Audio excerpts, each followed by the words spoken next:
నేను గుడి తుడిచింది లేదు. ఈ సభలోనే ఇందాక నేను కారు దిగినప్పుడు నమస్కారం చేశారు. ఆర్టీసీలో పనిచేస్తుంటారు ఆయన. నాకు ఆయన పేరు స్పృహలో జ్ఞాపకంలో లేదు, కానీ వారు ప్రతిరోజు వెంకటనగర్ శివాలయాన్ని చీపురు పట్టుకుని ఒళ్ళు చెమట్లో కారిపోయేటట్టుగా తుడుస్తూ ఉంటారు మహానుభావుడు.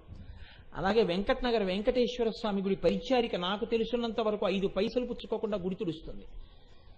నాయనార్లలో అప్పర్ గుడికి వెళ్లి తుడిచినందుకు ఆయనకి ఇచ్చిన బంగారు కాసులో బంగారం ఎక్కువ ఉండేది.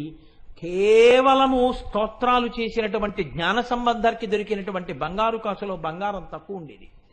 ఎవరు కాయిక కైంకర్యం చేస్తారో వాడు అదృష్టవంతుడు. ఒక కార్యక్రమం జరుగుతున్నప్పుడు మనందరం కలిసి ఈశ్వరుడికి చేస్తున్నామని అందులో ఉన్న లోటుపాట్లకి సర్దుకుంటారు పెద్ద మనస్సు ఉన్నవారు. మీరు కొంతమందిని చూడండి, ఇది ఎవరో చేస్తున్న కార్యక్రమం, మేం మగపెళ్లివారం కాబట్టి మాకేవో మర్యాదలు తగ్గిపోయాయి అన్నట్టుగా వచ్చి ఫిర్యాదులు చేస్తుంటారు. అక్కడ మాకండి ఇది అందలేదు, అది అందలేదు. అంతకపోవడం నువ్వు మగపెళ్లివారివా? నీ జీవితంలో ఈశ్వరుణ్ణి సేవించుకునే భాగ్యం కలిగింది, వెంపర్లాడు తప్ప నీకొకరు చెప్పవలసిన అవసరం ఏమిటి? నీకు అందలేదేమిటి? నీకేదో దొరకలేదేమిటి? ఎవరికో ఫిర్యాదులేమిటి? దేనికి చేస్తున్నావు ఫిర్యాదు? నువ్వు ఎప్పుడైనా వెనక్కి తిరిగి ఆలోచించావా? ఎక్కడికి జారిపోయావో అలా ఫిర్యాదు చేయడంలో? ఇది ఈ స్పృహ లేనితనాన్ని ఎంత గొప్పగా ఎత్తిపొడిచారంటే, కుపుత్రోజాయే తత్, నేను దుష్టమైన కొడుకునమ్మా అన్నారు ఆయన. కుపుత్రోజాయే తత్కచితపి కుమాతాన భవతి. ఇన్ని తప్పులు నేను చేస్తున్నా, ఒప్పన్నది లేకపోయినా నువ్వు నాకు డబ్బిస్తూనే ఉన్నావు, శక్తినిస్తూనే ఉన్నావు, భోగాలనిస్తూనే ఉన్నావు, సుఖాలనిస్తూనే ఉన్నావు, పిల్లలు మనవలు శుభాలు శుభకార్యాలు ఉపనయనాలు ఇన్ని జరుగుతూనే ఉన్నాయి. అయినా అమ్మా నేను నీ గురించి వెంపర్లాడినది మాత్రం నా జన్మాంతరంలో ఎప్పుడూ లేదు. మీరు చూడండి, నేను ఒక్క మాట చెప్తాను, మీరు ఏమనుకోకండి, ఇది మిమ్మల్ని ఉద్దేశించి చెప్పాను అని మీరు ఎంత మాత్రమో అనుకోకండి. ఒక వివాహం జరుగుతున్నప్పుడు తన బిడ్డ చేస్తున్నటువంటి గౌరీ పూజ యందు చాలా జాగ్రత్త తీసుకుని గౌరీ పూజ చేసేటప్పుడు తెచ్చి అక్కడ పెట్టవలసినటువంటి వస్తువులు ఏవి? ప్రధానంగా అసలు పూజ చేసేటప్పుడు గౌరీ పూజ కన్యపిల్ల తప్పకుండా తన చేతితో అమ్మవారికి సమర్పించి తీరవలసినటువంటి వస్తువులుగా చెప్పబడినటువంటి 3 పదార్థములు ఏవి మీరు చెప్పండి? తప్పకుండా ఆడపిల్ల పెట్టి తీరాలి అమ్మవారి దగ్గర. అమ్మా, పసుపు నేను కాదంటలే తల్లి, కానీ మీరు ఆలోచించండి. నేను అందుకే చెప్పాను, నేను ఎవరినీ తప్పు పట్టట్లేదని. పసుపు, కుంకుమ, నల్లపూసలు అమ్మవారి దగ్గర పెట్టాలి. ఇవాళ ఇన్ని లక్షలు ఖర్చు పెట్టి పెళ్లిళ్ళు చేస్తారు. నల్లపూసలు ఎంత ఖర్చు ఉంటాయండి? మీకు ఆప్యాయత ఉంటే ముందు మీరు ఏమనాలంటే, అమ్మా నీ మెడలో ఉన్న తాళిలా నా కూతురు మెడలో ఉన్న తాళి కూడా ఎప్పుడూ ఉండేటట్టు అనుగ్రహించు. ఇది కనురాపా కాదా? నల్లపూసలు ఎక్కడ పెట్టారు మీరు? అక్కడ అమ్మవారి పాదాల దగ్గర. పెళ్లి కూతుర్ని చేశాం, పెళ్లి కూతుర్ని చేశామంటారు. ఏమి పెళ్లి కూతుర్ని చేయడం? పెళ్లి కూతుర్ని చేయడం అంటే ఫోటోలు తీయించుకోవడం, పెళ్లి కూతుర్ని చేయడం అంటే వీడియోలు తీయించుకోవడం, అంతే పెళ్లి కూతుర్ని చేయడం అంటే. అదే ఆ పెళ్లి కూతుర్ని చేయడం అంటే? పెళ్లి కూతుర్ని చేయడం అంటే దానికి ఒక గొప్ప వైదిక సంప్రదాయం ఉంది. లోపల పిల్ల మంగళ స్నానం చేస్తుంటే బయట అమ్మవారికి సంబంధించిన కళ్యాణం పాటలు పాడాలి. పిల్లని తీసుకొచ్చి పెళ్లి కూతుర్ని చెయ్యగానే కొంతమంది ముత్తైదువుల్ని అర్థించి తెచ్చుకోవాలి. కన్యాదాత భార్య. అమ్మా మీరు వచ్చి తాంబూలం తీసుకోండమ్మా అని అడగాలి. తీసుకొచ్చి చెరుకు కర్రలు, ఆ చక్కగా వండినటువంటి అపూపములు అంటే బెల్లంతో వండినటువంటి పిండి వంటలు, తనకి శక్తి కలిగినంత మేరలో మంగళసూత్రాలు, నల్లపూసల గొలుసు, పసుపు, కుంకం ఇలాంటివి కొంతమంది ముత్తైదువులకి దానం ఇచ్చి నమస్కారం చెయ్యాలి. కావాలంటే మీరు రుక్మిణీ కళ్యాణం చదవండి. ఇవాళ పెళ్లి కూతుర్ని చేస్తున్నాం అన్న ముచ్చట్లన్నీ దేనికి పనికొస్తాయంటే, అక్కర్లేని ఆడంబరాలు, అర్థం లేనటువంటి సంస్కృతి. పెళ్లి కూతుర్ని చేస్తున్నాం అన్నప్పుడు పక్కన నిలబడిన పెద్దరికం వహిస్తున్నామన్న ఏ వ్యక్తికి అసలు ఎలా పెళ్లి కూతుర్ని చెయ్యాలో తెలియదు.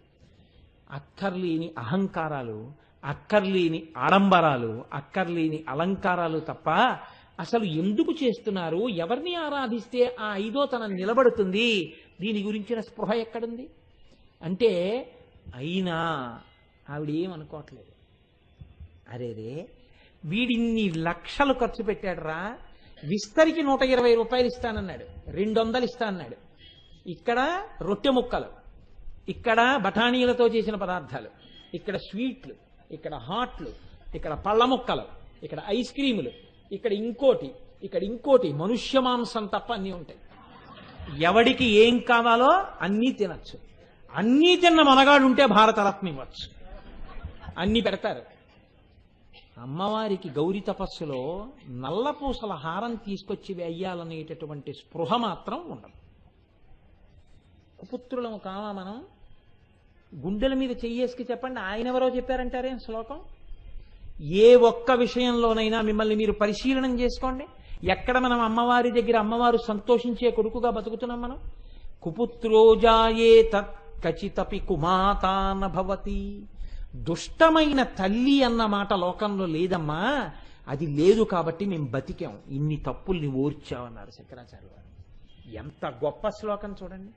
నాకు తెలియదమ్మా, నీ కాళ్ళు పట్టుకోవడం నాకు చేత కాలేదు, ఒక్క నమస్కారం చేయడం నాకు చేత కాలేదు. ఎన్ని అక్కర్లేని తిరుగుళ్ళు తిరుగుతాడండి పెళ్లిలో. ఆడపిల్ల పూజ చేస్తుంటే పక్కన కూర్చుని అమ్మ జాగ్రత్తగా చెయ్యి నాన్న, పసుపు వేయి, కుంకం వేయి, గంధం అర్చన చెయ్యి నాన్న, ముందే గబగబా కాస్త గంధం తీసుకో, సాన మీద గంధం తీయి అని పక్కన కూర్చొని గంధం తీయించి అమ్మవారికి ఇంత జాగ్రత్తగా ఆడపిల్ల చెయ్యొచ్చో అంత మర్యాదగా ఆడపిల్లతో చేయిస్తున్న కన్యాదాత ఎక్కడున్నాడు? ఎప్పుడు దేనికి సరిపోతుందంటే పీటల మీద కూర్చున్న దగ్గర నుంచి వచ్చిన వాళ్ళకి ఇలా అండంతోనే సరి బతుకంతా. అసలు ఆడపిల్ల చేతిలో ఏం పెట్టి నువ్వు తీసుకురావాలో అవి సిద్ధంగా ఉంటాయా? ఉండవు. ఇంకా ట్రంకు పెట్టి ఏనో ఒకటి ఉంటుంది, దిక్కుమాలిన ట్రంకు పెట్టి పెళ్లిలో, అదో పెద్ద పోస్టు. ఆ పోస్టుకి వెంపర్లాట, అక్కడ రాజకీయాలు. ఆ పెట్టె దగ్గర ఎవరినైనా పెట్టారో మిగిలిన వాళ్ళకి పెదవి విరుపులు, రాజకీయాలు, చిన్న చూపులు, అల్లర్లు, తగాదాలు, ఇన్నో. ఏది తెలుసు మనకి మాట్లాడుకోవడం పెళ్లికి అంటే ఎన్ని పూట్లు మేము ఉంటాం, మీరు ఎన్ని పూట్లు ఉంటారు, టిఫిన్ ఏం పెడతారు, వీడి జీవితంలో వీడు పలహారం చేయని వాళ్ళగా, వీళ్ళు పెడితేనే తింటాడు, లేకపోతే వాడి బతుకులో ఎప్పుడన్నా ఇడ్లీ తింటే కదా, వాడి బతుకుకి వడ తింటే కదా. ఏం టిఫిన్ పెడతారు? కారప్పొడి పెడతారా? అప్పడాలు ఒడియాలు లేవని దెబ్బలాడుకునేవాడు ఎవరు? ఓ పెద్ద ఆయన. వాడి జన్మలో ఒడియాలు తినలేదండి వాడు. ఒడియాల కోసం దెబ్బలాట ఏంటి? ఆ పెద్దరికం ఏంటి? దానికి అర్థం ఉండదు. ఇప్పుడు ఇంకా కొత్త సంస్కృతి వచ్చేసింది, వెర్రిగెంతులు, వెర్రాట్లు, వెర్రిపాటలు. ఇంకా ఆశ్చర్యకరం ఏమిటంటే అసలు ఏ పాటలు మోగకూడదో ఆ పాటలన్నీ మోగించుకుంటూ ఉండాలి. ఇక్కడేమో కట్టేది తాళి, ఇక్కడేమో పెట్టేవి జీలకర్ర బెల్లం. అక్కడ ఏ పాటలు వినపడితే అమ్మవారు అసహ్యించుకుంటుందో అవి. ఎవడు పెట్టమన్నాను నిన్ను? దుర్గమ్మ తల్లి నిలబెట్టామని చెప్పి ఓ చిన్న అమ్మవారి మూర్తి నోటి పెడతారు. పొద్దున్నే మాత్రం వాతాపి గణపతి భజేనో కీర్తన వినపడుతుంది. ఇంకా రాత్రి 10 వరకు ఏమిటో తెలుసా అండి కీర్తనలో? అసలు అవి ఏమిటో మీకు అర్థం కావు. అంత భయంకరమైన పాటలు విన్నంత మాత్రం చేతనే అసహ్యం వేస్తుంది. బిక్కు బిక్కు బిక్కుమంటూ ఆవిడ ఒక్కతే ఇలా నిలబడి ఉంటుంది, ఎవరు ఉండరు. ఆ పాటలు రాత్రి 9:30 వరకు ఎప్పుడు అయిపోతాయిరా నవరాత్రులు, ఏమిరా ఈ పిల్లల ఆగడం అని ఆవిడ అలా నిలబడి. ఇక ఇది చాలదన్నట్టు అమ్మవారిని నిలబెట్టని డబ్బు ఇవ్వండి, ఇలా డబ్బా టకటకటకటకటకట ఆడిస్తూ వచ్చేపోయే వాళ్ళ స్కూటర్లు, కార్లు ఆపడం. ఎందుకు ఈ దైన్యం? ఒక క్రతువు చేస్తే దానికి ఒక పరమార్థం ఉండాలి. ఒక చాలా గొప్ప పని జరుగుతోంది అనుకోండి, ఎంత కోటీశ్వరుడైనా ఒక్క వ్యక్తిని తీసుకోవద్దని చెప్పేవారు పరమాచార్య. ఒక్క వ్యక్తి దగ్గర తీసుకోవద్దని చెప్పేవారు. ఎప్పుడు అది చాలా గొప్ప క్రతువు అనుకోండి, ఒక్కరికి అవకాశం ఇవ్వకూడదు. ఎందుకు ఇవ్వకూడదో తెలుసా అండి? మిగిలిన వాళ్ళందరూ పొందవలసిన పుణ్యం ఒక్కడికి వెళ్ళిపోతుంది. వీళ్ళందరూ ఏమైపోతారు అప్పుడు? అప్పుడు నువ్వేం చేయాలంటే అందరి చెయ్యి వేయించాలి. అందరి చెయ్యి వేయిస్తే అందరూ అభ్యున్నతిని పొందుతారు. అటువంటప్పుడు కలపాలి తప్ప అయిందానికి కాందానికి నువ్వు కలిపేయకూడదు. తీసుకొచ్చి ఎవడు పెట్టమన్నాడు సందుకోమూర్తిని, ఎవడు డబడబడబడ డబ్బాలు వాయించమన్నాడు, ఎవడి లేకరుపులు అరవమన్నాడు? కుపుత్రో జాయే తచ్చచితపి కుమాతాన భవతి. నీ కాళ్ళట్టుకోవడం నాకు రాలేదు, ఆ పేరుతో లేనిపోని ఆడంబరాలన్నింటికీ పోతున్నాను. కాబట్టి ఆయన అంటున్నారు, జగన్మాతర్మాతస్తవ చరణ సేవానరచిత నవా దత్తం దేవి ద్రమిణమపి భూయస్తవ మయా తథాపి త్వం స్నేహం మయి నిరుపమం యత్ ప్రకృషే కుపుత్రో జాయే తత్కచిదపి కుమాతా నభవతి. అమ్మా, చేస్తున్న మంచి పని కాని కృతజ్ఞత కాని ఒక్కటి లేకపోయినా పేరది పెట్టి మేమందరం ఆనందం అనుభవిస్తూ నిన్ను పక్కన పెట్టేసినా నువ్వు మాత్రం పోన్లే నా పేరు పెట్టుకున్నారని ఆనందపడుతూనే ఉన్నావు, సంతోషిస్తూనే ఉన్నావు. అమ్మా, నువ్వు ఎటువంటి తల్లివమ్మా? నీ పోని ఇది తెలిసి వంగి అమ్మా తప్పైపోయిందమ్మా ఇన్నాళ్ళని ఇప్పటికీ ఇలా నీ పాదముల దగ్గర ఇలా వంగడం నాకు రాలేదు. ఎన్నో చోట్ల వంగుతాను. కాబట్టి కుపుత్రోజాయే తత్కచితపి కుమాతా నభవతి. నీ పాదముల దగ్గర వంగకపోవడమే నా అహంకారం. అయినా నువ్వు నన్ను రక్షిస్తూనే ఉన్నావు, ఆ శక్తిని అలాగే ఉంచావు. అమ్మా, ఎటువంటి తల్లివమ్మా నువ్వు. ఈ సందర్భంలో మీకు నేను ఒక్క విషయాన్ని విజ్ఞాపన చేస్తాను. అమ్మవారి పాదముల యొక్క గొప్పతనం అంటే ఏమిటో తెలుసా అండి? స్వధర్మమునందు నిలబడడంలో వచ్చేటటువంటి తొట్టుబాటు కలగకుండా కాపాడుతుంది ఆవిడ. మీకు నేను ఒక ఉదాహరణ చెప్తాను. హరిశ్చంద్రుడు సత్యహరిశ్చంద్రుడుగా ఉంటాను అంటే అది ఆయన గొప్ప విషయం. ఆయన నేను సత్యహరిశ్చంద్రుడుగా ఉంటానయ్యా, నేను అబద్ధవాడిని అన్నాడు. భార్య, మీరు మీ దిక్కుమాలిన సత్యవ్రతమును దీనికోసమని చెప్పేసేసి రాజ్యం వదిలేశారు, ఏమిటండి అడవిలి పాలైపోవడం ఏమిటి, నన్ను నమ్మేయడం ఏమిటి, మిమ్మల్ని నమ్మేసుకోవడం ఏమిటి? ముందు ఎవరు నమ్మేశాడండి? తన నమ్ముకోలేదు, ముందు భార్య నమ్మేశాడు. భార్య నమ్మేస్తుంటే అలా నిలబడిందంతే ఆవిడ. అమ్మేశాడు ధనం ఇచ్చేస్తే. ఆవిడ ఏడుస్తూ వెళ్ళిపోయింది తప్ప ఆవిడ పతిని నిందించలేదు. ఇంత సత్యవ్రతం కలిగిన భర్త అంది. ఆఖరణ కొడుకు చచ్చిపోయాడు, లోహితాస్యుడు. చచ్చిపోతే వచ్చి చెప్పారు పిల్లలు, అమ్మ నీ కొడుకు చచ్చిపోయాడమ్మా, చచ్చిపోయే ముందు ఏడ్చాడు, అమ్మకి నా నమస్కారం అని చెప్పండి అని చెప్పాడమ్మా, చీకటి పడిపోయింది, క్రూర మృగాలు ఎత్తుకుపోతాయి శవాన్ని, వెళ్ళి తెచ్చేసుకో అని చెప్పారు. ఆవిడ్ని ఎవరికి అమ్మేశారో ఆయన భార్యకి వెళ్ళి చెప్పింది, అమ్మా కొడుకు చచ్చిపోయేటమ్మా ఒక్కసారి చూసి వస్తానంది.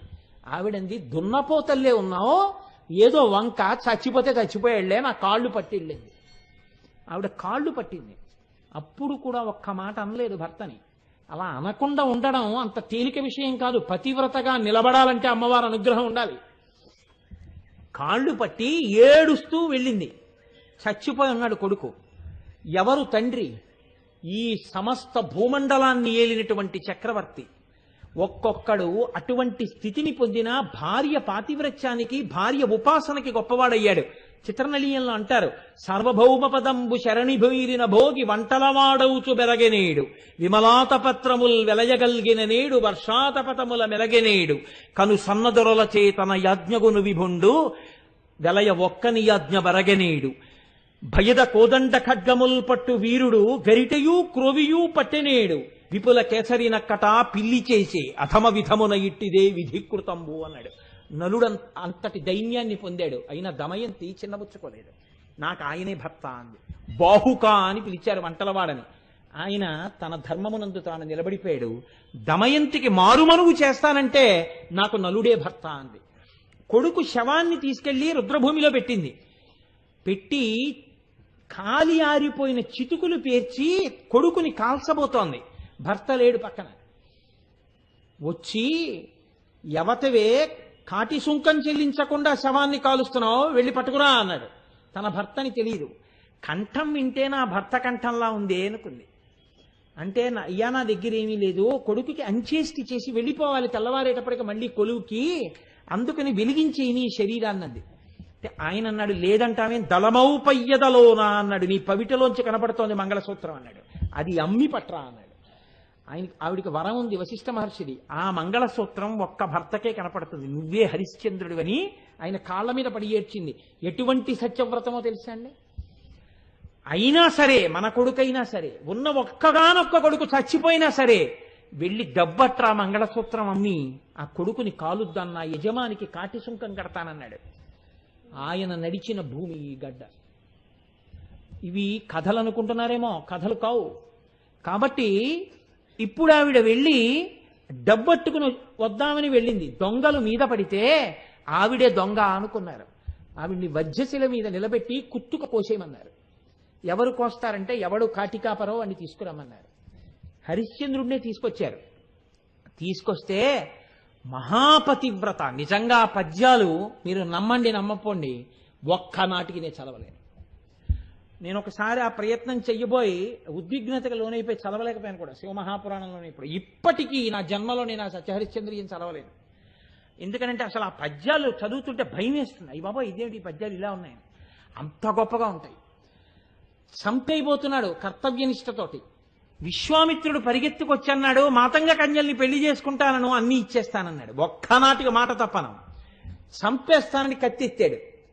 కత్తి పూలమాల అయిపోయింది. అప్పుడు కూడా ఆవిడంది వజ్రశిల మీద నిలబడి, మళ్ళీ జన్మ అంటూ ఉంటే నాకు ఈయనే భర్తగా కావాలంది. అది ఆవిడ పాతివ్రత్యం. వాళ్ళ వల్ల కదండి భరతగడ్డకింత పేరొచ్చింది. అటువంటి పతివ్రతామ తల్లులు ఈ జాతికి పేరు తెచ్చారు. ఆ పాతివ్రత్యానికి కారణం అమ్మవారి ఉపాసన. ఆ తల్లి ఉపాసన చేస్తూ ఉండిపోయినంతసేపు వాళ్ళు తమ ధర్మంలో అలా నిలబడ్డారు. నాకైతే అనిపిస్తుంది హరిశ్చంద్రుడి కష్టాల కన్నా చంద్రమతీదేవి కష్టాలే ఎక్కువ. అన్ని కష్టాలు పడింది నా తల్లి. ఎన్ని బాధలు పడిందో, ఎన్ని దెప్పి పొడిచారో, ఎంత కొట్టిందో. ఎవరో కాదనుకోండి, దేవతలే ఆ వేషంలో ఉన్నారు. అయినా ఓర్చిందండి పాతివ్రత్యంతో. హరిశ్చంద్రుడు చంద్రమతీదేవితో కలిసి అరణ్యంలో వెళ్ళిపోతుంటే కార్చిచ్చు అంటుకుంది దావానలం. ఇంత సత్యవ్రతుడైనటువంటి హరిశ్చంద్రుడు దావానలాన్ని ఆపలేకపోయాడు. వచ్చేస్తోంది మంట దగ్గరికి. చంద్రమతీదేవి ప్రార్థన చేసింది. ఏమని ప్రార్థన చేసిందో తెలుసా అండి? ఒక్కటే పణంగా పెట్టింది, నేను సత్యవ్రతుడైన హరిశ్చంద్రుడి యొక్క ఇల్లాలినై పతివ్రతనయ్యుంటే. పతివ్రత అయ్యుండడం అంటే నిరంతరము అమ్మవారి పాదములను అర్చించి ఆవిడ్ని ఆదర్శంగా పెట్టుకుని భర్తని అనుగమించిన దానినైతే ఈ కార్చిచ్చు వెన్నపోసాగుగాక అందంతే. ఇప్పటికీ లోకంలో ఏమంటారంటే, ఆ దండకం ఎక్కడ వినపడుతుందో అక్కడ అమ్మవారు సుప్రసన్నురాలవుతుందంటారు. అందులో తల్లి అంటుంది, శ్రీమన్మహాయజ్ఞమూర్తి జగజ్జాల రక్ష దిశల్లోక శిక్ష దురాలోక తేజో విరాజీ కృపాళు భవద్దివ్య చారిత్రమెన్నంగ నేనెంత దానంచురరజ్జ నీయందు వేదంబులన్ నల్గు జన్మించుటం చేసి వేల్పుల్జేత వేదేతి నామంబులన్ భక్తి పూజింత్రు నీచేత శిష్ట కర్మంబులెల్లన్ ప్రవర్తించు దేవా నినున్ రాజసూయాది యజ్ఞంబులందన్ ప్రపూజించియున్నట్టి మమ్మున్ కృపన్ బ్రోవగా చెల్లునే కాని బాధింపగా న్యాయమయ్యా ఇదే పాడియ్యా దయాభంగి ఏమయ్యనయ్యా ఈ రీతి ఎల్లాడు ఈ దీనులన్ కల్ప నీకెట్టు కాలో విచారింతు నేనేల సన్నిత్య సత్యవ్రతారూఢుడౌ శ్రీహరిశ్చంద్రు భూపాలు ఇల్లాలు నేయైతియేనిన్ ప్రశస్తోరు సాధ్యత్వమే నాకు వర్తించునేని నిమేషంబులోనన్ భవజ్వాలికాజాలముంబాసి శాంతుండవైన వ్యనిహార వాపూరముంబోలి శైత్యంబునన్ గ్రాలవేవీతి హోత్ర నమస్తే నమస్తే నమస్తే నమః తల్లి.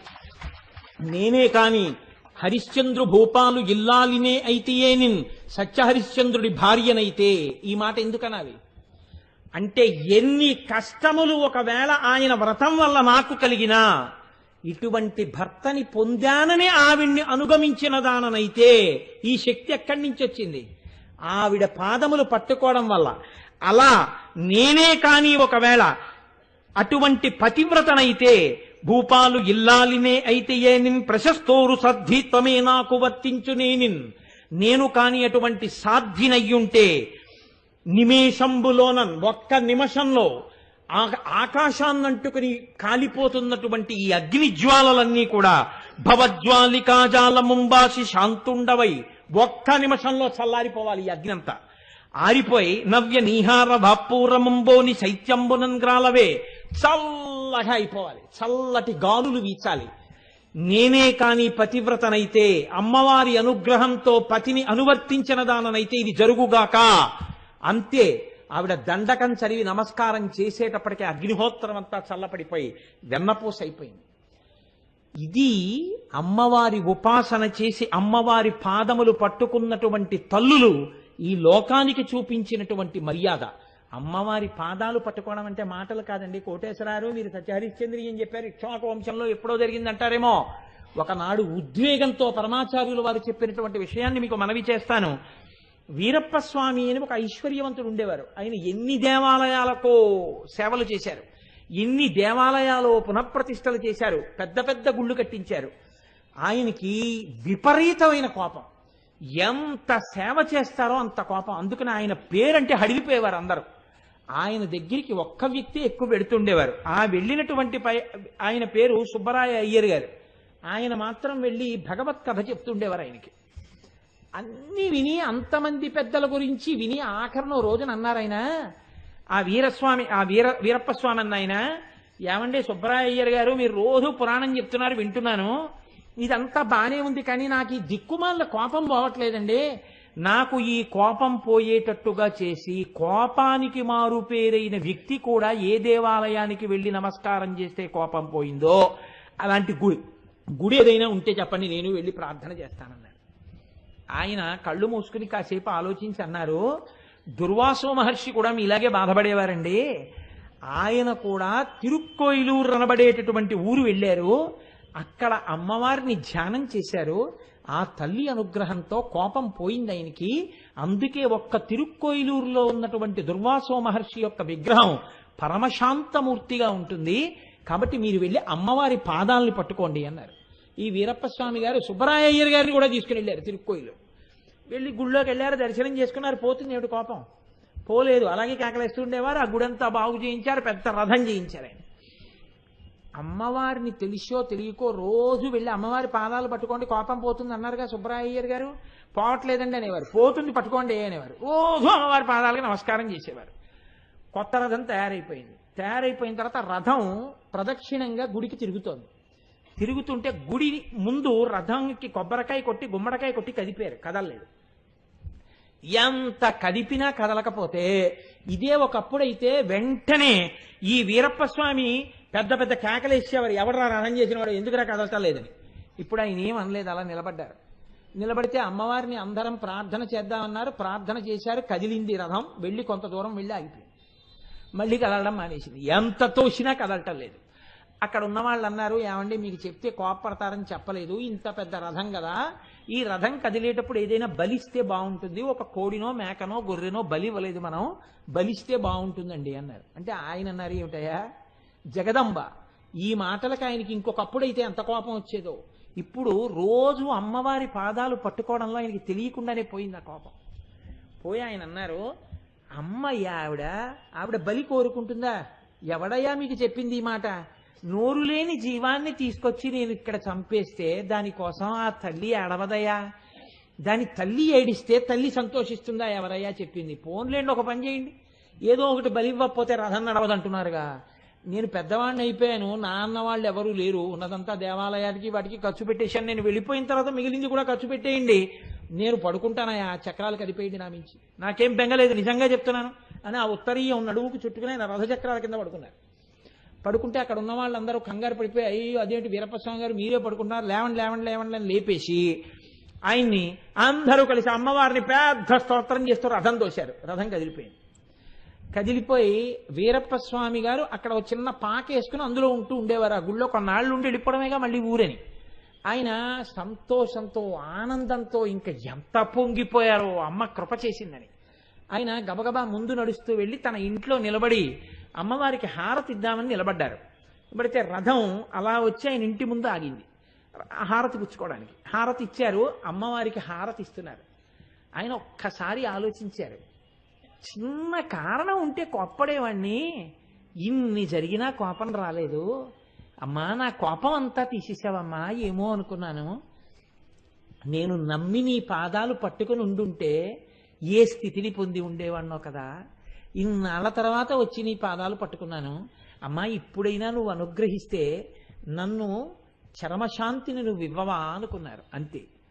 ఈయన ఇచ్చిన నీరాజనం ఇలా అమ్మవారికి చూపిస్తున్నారు. పక్కనే ఉన్నటువంటి సుబ్బరాయ అయ్యర్ గారి మీద ఆయన కన్నుల నీరుతో ఒరిగిపోయారు. ఆయనలో ఉన్నటువంటి జ్యోతి వెళ్ళి అమ్మవారిలో కలిసిపోయింది. ఇప్పటికీ అమ్మవారి పాదములు అమ్మవారి పాదములే. ఇది నేను చెప్పానని మీరు అనుకుంటున్నారేమో, అమ్మవారి పాదములు ఎంత గొప్పవో, ఆ పాదములు నమ్ముకుని నమస్కారం ఒక్కసారి చేసిన వాళ్ళు ఎటువంటి స్థితిని పొందారో, ఎంత గొప్ప శక్తిని పొందుతారో, ఆ నమస్కారం చెయ్యకపోవడం కృతజ్ఞతైన ఆ తల్లి ఎంత ప్రేమతో మన్ని చూస్తోందో. మనం ఎప్పుడూ తప్పులే చేస్తున్నా కుపుత్రోజాయే తత్కచితపి కుమాత నభవతి, ఆ తల్లి మన్ని ఎలా అనుగ్రహిస్తోందో, ఆ పాదముల జంట ఎంత గొప్పదో, ఆ పాదములను స్తోత్రం చేయకపోతే, నమస్కరించకపోతే మనం ఎంత తప్పు చేసిన వాళ్ళం అవుతామో మనకి గ్రహింప చేయడానికి మహానుభావుడు కూర్మ పృష్ఠ జయిష్ణు ప్రపదాన్విత అంటూ అమ్మా నీ పాదములంత గొప్పవి అని వసిన్యాది దేవతలు స్తోత్రం చేశారు. అయితే నా మనసు సంతోషించిందని మీరు అనుకుంటున్నారేమో. ఈ నామాలు మిగిలినవి ఏదో ఒక్కొక్క రోజైనా చెప్పి దాటాను, కానీ నిన్న చెప్పాను పాదాల గురించి, ఇవాళ చెప్పాను, నా మనసు నిండలేదు. కాబట్టి రేపు కూడా నేను పాదాల గురించే చెప్పాను. నీ మొహం ఈత్సా, నీ తృప్తి ఇదేమి తృప్తిరా, రేపు పాదాలే అని మీరు అనుకున్నా సరే నన్ను భరించండి. కాబట్టి రేపు మాత్రం నేను మళ్ళీ పాదాల గురించే చెప్తాను. నాకు సంతోషం కలిగేంత వరకు రేపు కూడా పాదాల గురించి చెప్పి ఎల్లుండి దాటే ప్రయత్నం చేస్తాను. నిన్నటి రోజు కూడా మనం కూర్మపృష్ఠ జిష్ణు ప్రపదాన్విత అన్న నామం గురించే అనుసంధానం చేస్తున్నాం. ఆ నామం గురించి అంతగా చెప్పుకోవలసిన అవసరం ఏమి అంటే, అసలు మనుష్య జన్మ యొక్క ప్రధాన ప్రయోజనం అదే కనుక. కొన్ని కోట్ల జీవరాశులలో ఏది కూడా భగవంతుని యొక్క పాదములను చేరడం కానీ, భగవంతుని యొక్క పాద దర్శనం కానీ, భగవంతుని యొక్క పాదములను కీర్తించడం కానీ అంత సులభంగా జరిగేటటువంటి విషయం కాదు.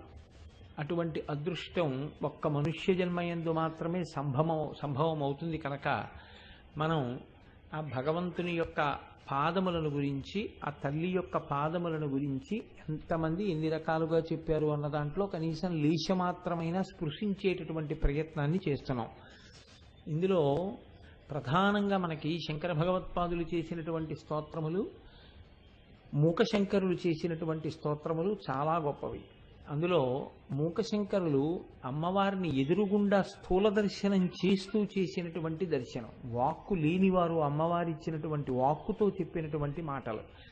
అందుకే కొంతమంది పెద్దలైతే అంటారు, మూకశంకరుల యొక్క శ్లోకం చదివినప్పుడు పైకి వచ్చేటటువంటి శబ్దం ఏదైతే ఉందో అదే శాబ్దికమైన అమ్మవారు అని పిలుస్తారు. ఎందుకని అంటే ఆ శబ్దం ఎక్కడి నుంచి వచ్చింది ఆయనలోంచి బయటికి అంటే, ఆయనకి స్వతహాగా పుట్టుకతో నోరున్నటువంటి వారు కారు, వారికి వాణి లేదు.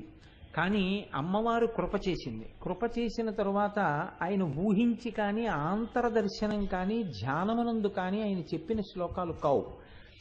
అవి అమ్మవారు ఆయన కళ్ళ ముందు నిలబడితే ఆవిడ్ని చూస్తూ ఆయన చెప్పారు. ఆవిడ్ని చూస్తూ చెప్పేటప్పుడు ఆయన అమ్మవారి పాదముల వంక చూస్తూ అలా నిలబడ్డారు. నిలబడితే ఆయన నోటి వెంట 100 శ్లోకములు వెళ్ళిపోయాయి. ఇప్పుడు అమ్మవారి పాదములు చూసేటప్పుడు అమ్మవారి పాదముల యందుండేటటువంటి శక్తి ఆయన లోపల అర్థమయ్యేటటువంటి బుద్ధిగా ప్రచోదనమై వాగ్రూపంగా బయటికి వచ్చింది. బయటికి వచ్చింది అంటే, ఒకటి అమ్మవారి దర్శనం, అలా దర్శనం చేయడం అందరికీ సాధ్యమయ్యే విషయం ఏం కాదు. అది ఆయన చేసుకున్నటువంటి భాగ్యం, ఆయనకున్నటువంటి భక్తి. ఆ కారణం చేత అమ్మవారు ఆయనకి ఎదురుగుండా కనపడింది ఒక స్థూల రూపంతో. భగవంతుడు అనుగ్రహించాలనుకున్నప్పుడు అలా కనపడతాడు అని వేదం అంగీకరిస్తోంది. వేదాహమేతం పురుషం మహాంతం ఆదిత్యవర్ణం తమసస్తుపారే సర్వాణి రూపాణి విచిత్య ధీర నామాని కృత్వాభివదన్యదాస్తే అంటోంది. ఈశ్వరుడు వీడికి కనపడదాం అనుకున్నాడు అనుకోండి, అలా కనపడచ్చు. లేకపోతే ఒక్కొక్కసారి చాలా గమ్మత్తుగా ఉంటుంది. మీరు ఈశ్వరుణ్ణి గొప్పగా ఆరాధన చేసినటువంటి సమయంలో ఎవరో ఒక వ్యక్తి రూపంలో మీ ఇంటికి ఈశ్వరుడు రావచ్చు, వచ్చి కూడా అలా కూడా దర్శనమిచ్చి వెళ్ళవచ్చు. అది ఒక్కొక్కసారి దొరకచ్చు, ఒక్కొక్కసారి దొరకకపోవచ్చు. నేను ఈ మాట ఎందుకంటున్నానంటే, తులసీదాస్ గారు లాంటి మహానుభావుడు 2 మాటలు అందుకోలేకపోయాడు, భగవంతుడు అలా వచ్చాడని. అందుకని అన్ని వేళలా శంఖచక్ర గదా పద్మములను పట్టుకునో, అమ్మవారు చతుర్భుజాలతోటో అమ్మవారు కనపడాలని లేదు.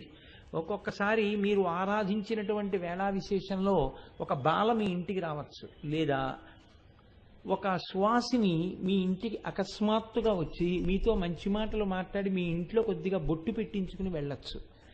అమ్మవారే అలా అనుగ్రహించవచ్చు. కానీ మూకశంకరుల విషయంలో జరిగినటువంటి ప్రక్రియ వేరు. అమ్మవారే ఆయన కళ్ళ ముందు నిలబడింది. మాట లేని వారి చేత మాట పలికించింది. ఆ పలికిన మాటలు అమ్మవారి యొక్క వైభవాన్ని, అంతకుముందు అమ్మవారు చేసినటువంటి గొప్ప గొప్ప విషయాలను ఇప్పుడు ఆయన ఎదురుగుండా చూస్తూ చేసిన స్తోత్రం కాదు. సాధారణంగా లోకంలో ఎలా ఉంటుందంటే, ఎప్పుడైనా భగవంతుడు అలా ఒక సాకారంగా దర్శనం ఇచ్చాడు అనుకోండి, వెంటనే ఆయనకి సంబంధించినటువంటి స్తోత్రం ఒకటి చేస్తారు. అది దండక రూపంలో ఉండొచ్చు, లేకపోతే ఏవో కొన్ని పద్యాల రూపంలో ఉండొచ్చు. శివుడు కనపడ్డాడు అనుకోండి, అర్జునుడు అంతటి వాడు శ్రీకంఠలోకి ఈశలోకోద్భవస్థాన సంహారహారి మురారి ప్రియా చంద్రధారి మహేంద్రాది బృందారకానంద సందోహ సంధాయి పుణ్యస్వరూప విరూపాక్షా దక్షాధ్వరధ్వంసకాదేవ నీదైన తత్వంబు భావించి బుద్ధి ప్రధానంబు అంటూ ఒక పెద్ద దండకం చదివాడు. అలా ఉండొచ్చు. కానీ మూకశంకరుల యొక్క శ్లోకాలు అమ్మవారు ఈ లోకాన్ని అనుగ్రహించాలి అనుకుని మూకశంకరుల ద్వారా పలికింది. అందుకే ఇప్పటికీ పెద్దలు ఏమంటారంటే, శంకరాచార్యుల వారిని సభలో చూడాలి అని మీరు అనుకున్నారనుకోండి, శంకరాచార్యుల వారు ఈ సభలోకి వచ్చి ఆయన సత్యదండం పట్టుకుని ఆయన పాము కోళ్ళు వేసుకుని ఒక్కసారి ఈ సభలో తిరగాలి అని మీకు అనిపించింది అనుకోండి, పెద్దలు ఏం చెప్తారంటే, నువ్వు పరమ శౌచంతో సౌందర్యలహరిలో శ్లోకాన్ని చదివితే, అందుకే సౌందర్యలహరి శ్లోకాలు చదవాలి అంటే కొంత శౌచాన్ని పాటించవలసి ఉంటుంది. సరసలు మూక పంచశతి శ్లోకములు చదవాలి అంటే కొంత నియమం పాటించి చదవవలసి ఉంటుంది. అలా చదువుతున్నప్పుడు ఏమవుతుందంటే, సౌందర్యలహరి శ్లోకముల యందు మాత్రమే శంకరాచార్యుల వారు శాబ్దికంగా బయటికి వస్తారు అంటారు. అది అందులో శ్లోకం మీరు చదువుతున్నాను అనుకోండి, శంకర భగవత్పాదులే పైకి వచ్చి తిరుగుతారు అని నేను అనేకమైన గ్రంథాల్లో చాలామంది పెద్దలు ఆ విషయాన్ని చెప్పగా చదివాను. అలా ఎందుకు జరిగింది అంటే, కైలాసంలో శంకర భగవత్పాదులు సౌందర్యలహరిలో కొన్ని శ్లోకాలని నందికేశ్వరుడు తీసేసుకుంటే అమ్మవారు అంది, నువ్వు పూర్తి చేసేయండి. ఇప్పుడు పూర్తి చేసేయంటే అమ్మవారికి తెలుసు కైలాస శంకరుడే కాలడి శంకరుడుగా ఉన్నాడని, కాబట్టి ఆయన పూర్తి చెయ్యగలరని అమ్మవారికి తెలుసు. మరి నందికేశ్వరుడితో ఎందుకు తీయించాలి అంటే, ఒక్కొక్కసారి ఎలా ఉంటుందన్నారంటే పెద్దలు, తండ్రి ఉండగా కొడుకు యుద్ధానికి వెళ్ళాడు, తండ్రి ఊళ్ళో లేడు, ఎక్కడో ఇంకొక రాజ్యం మీదకి యుద్ధానికి వెళ్ళాడు, శత్రువులు ఈ రాజ్యం మీదకి వచ్చారు. అప్పుడు తల్లి పిలిచి అంటుంది కొడుకుని, మీ నాన్నగారు అటువైపు ఇంకొక రాజ్యం మీదకి వెళ్ళారు కాబట్టి ఇప్పుడు నువ్వు వెళ్ళి యుద్ధం చెయ్యి అంటుంది. కొడుకు అప్పుడు వెళ్ళి యుద్ధం చేసి తిరిగి వచ్చినట్టుగానే అమ్మవారి అనుగ్రహంతో వచ్చిన దాన్ని నందికేశ్వరుడితో చేత తీయించింది ఆవిడ. తీయించి ఇప్పుడు నువ్వు పూర్తి చెయ్యండి. ఆయన అమ్మవారికి సంబంధించిన విషయములను శాబ్దికం చేశారు శంకర భగవత్పాదులు. అందుకే సౌందర్యలహరికి లలితా సహస్రనామ స్తోత్రానికి మీరు గమనిస్తే ఒక పెద్ద వ్యత్యాసం ఒకటి మీకు కనపడుతుంది. లలితా సహస్రంలో ఏ నామాలు చెప్పారో అవే నామాలకి శంకరాచార్యుల వారు భాష్యం చెప్పారా అన్నట్టుగా ఉంటాయి శ్లోకాలు. మీకు అందుకే నేను తరచూ రెండింటినీ సమాంతరంగా చూపిస్తున్నాను.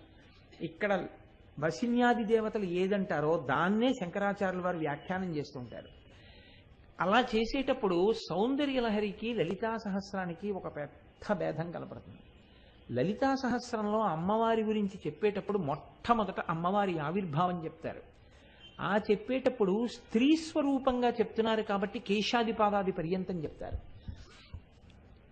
కానీ సౌందర్యలహరి దగ్గరికి వెడితే శంకర భగవత్పాదులు ఆ నియమం పాటించలేదు, కేశాదిపాదాది పర్యంతం చెప్పలేదు ఆయన శ్లోకాలు.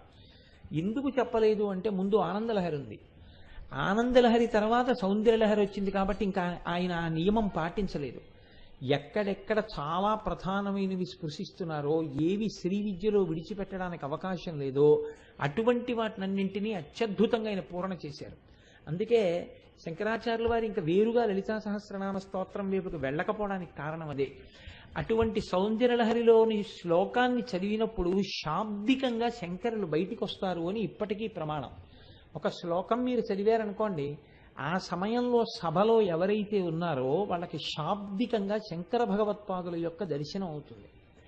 లలితా సహస్రనామ స్తోత్రానికి ఉన్న గొప్పతనం ఏమిటంటే, వసిన్యాది దేవతలు అమ్మవారు అక్కడ ఉండగా చదివితే అమ్మవారు తల పంకించి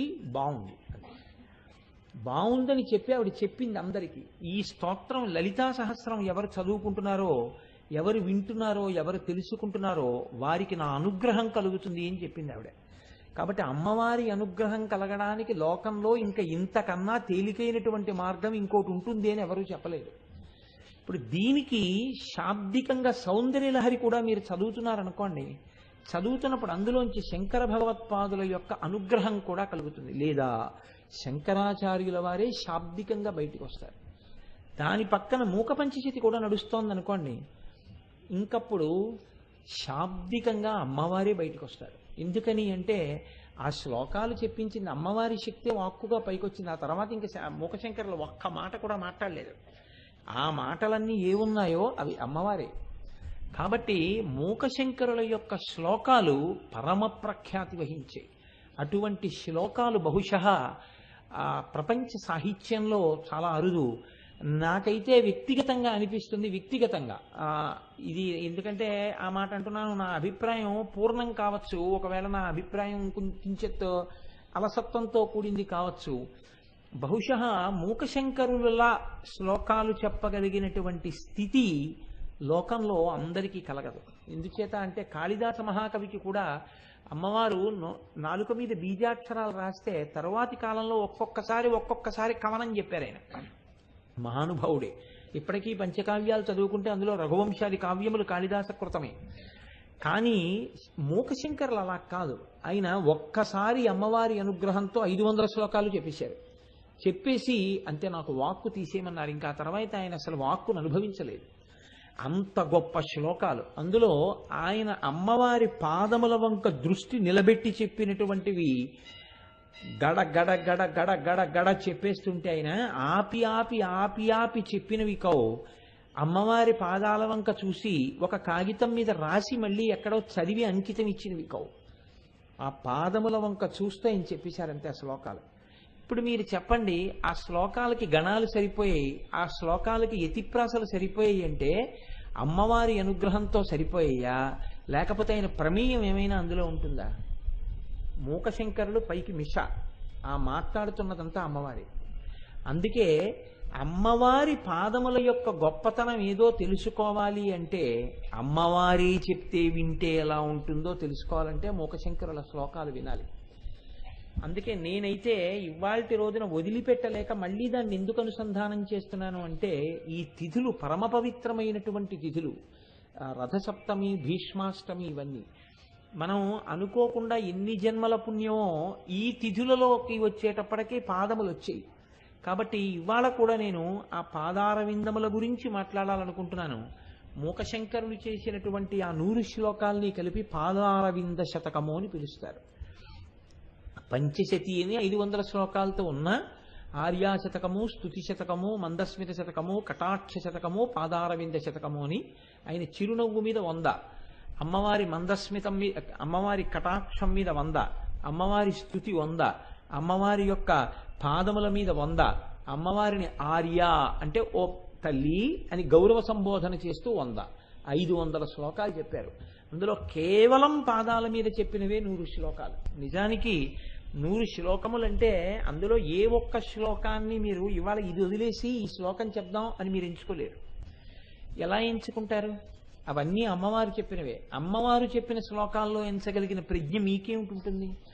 అయినా ఎందుకు చెప్తారు అంటే అమ్మవారే అలా అనుగ్రహించి నీకున్న సమయంలో ఇవి చెప్పు అని ఆ తల్లి ఏవి చెప్పిస్తోందో అవి చెప్పడం అంతే తప్ప నేను ఎంచడమో ఇంకోళ్ళు ఎంచడమో అలా ఏముండదు. అదంతా అమృతమే. ఎటువైపు నుంచి తాగినా ఎక్కడ రుచి చూసినా అది అమృత భాండమే. కనుక మీరు అలా అవధరించే ప్రయత్నం చెయ్యండి.